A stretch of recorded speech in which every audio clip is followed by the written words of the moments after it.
നമ്മൾ ഇന്ന് ഫസ്റ്റ് എയ്ഡിൽ അടുത്തതായി മനസ്സിലാക്കാൻ പോകുന്നത് പാം ബാൻഡേജ് ആണ്. പാം ബാൻഡേജ് വൃസ്റ്റിന് താഴെ ഏതെങ്കിലും തരത്തിലുള്ള മുറിവുണ്ടായാൽ അവിടെ കെട്ടേണ്ട ബാൻഡേജ്.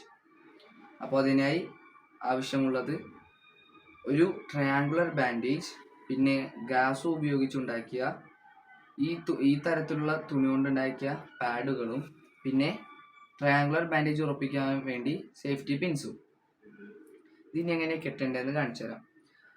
ഈ ട്രയാങ്കുലർ ബാൻഡേജിൻ്റെ ബേസ്, ഈ സെൻറ്റർ പോയിന്റിൻ്റെ നേരെ ഓപ്പോസിറ്റുള്ള ബേസ് 1 ഇഞ്ച് ഉള്ളിലേക്ക് മടക്കുക. ഇതെന്തിനാണെന്ന് വെച്ചാൽ ഇവിടെ ഓവറായിട്ട് വലിച്ചിലുണ്ടാകുമ്പോൾ കീറിപ്പോവാതിരിക്കാൻ വേണ്ടിയാണ് ഇങ്ങനെ ചെയ്യുന്നത്. ഇനി എങ്ങനെ കെട്ടേണ്ടതെന്ന് കാണിച്ചു തരാം. മുറിവ് പറ്റിയ ആളുടെ കൈ ഈ പോയിന്റിന് സെൻറ്റർ ഭാഗത്തായിട്ട് വെക്കുക. വെച്ചതിന് ശേഷം ഈ പാഡ് എവിടെയാണോ വെക്കേണ്ടത്, എവിടെയാണോ മുറിവ് പറ്റിയത് അവിടെ വെക്കുക.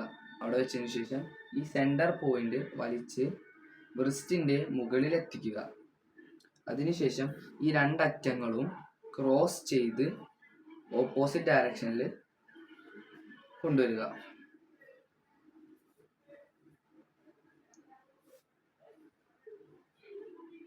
കൊണ്ടുവന്നതിന് ശേഷം വീണ്ടും ഒന്നുകൂടി അടിയിലൂടെ ക്രോസ് ചെയ്തെടുക്കുക. പ്രത്യേകം ശ്രദ്ധിക്കുക, ഈ ഉള്ളിൽ വച്ചിരിക്കുന്ന പാഡ് അനക്കം തട്ടാതെ വേണം കെട്ടാൻ. അതിനുശേഷം ഇവിടെ റീഫ് നോട്ട് ഇട്ട് അവസാനിപ്പിക്കുക.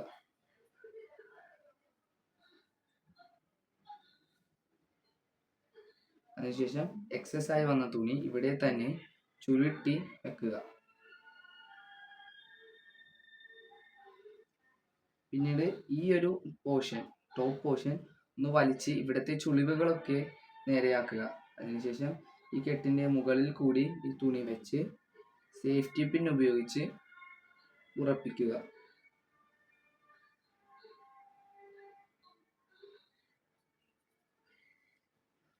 കെട്ട് കഴിയുമ്പോൾ ഏകദേശം ഇതുപോലെ വേണം കാണാൻ. അതിനുശേഷം മുറിവ് പറ്റിയ രോഗിയെ എത്രയും പെട്ടെന്ന് തന്നെ അടുത്തുള്ള ഹോസ്പിറ്റലിലേക്ക് ട്രീറ്റ്മെൻറ്റിനായി കൊണ്ടുപോവുക. Okay, thank you.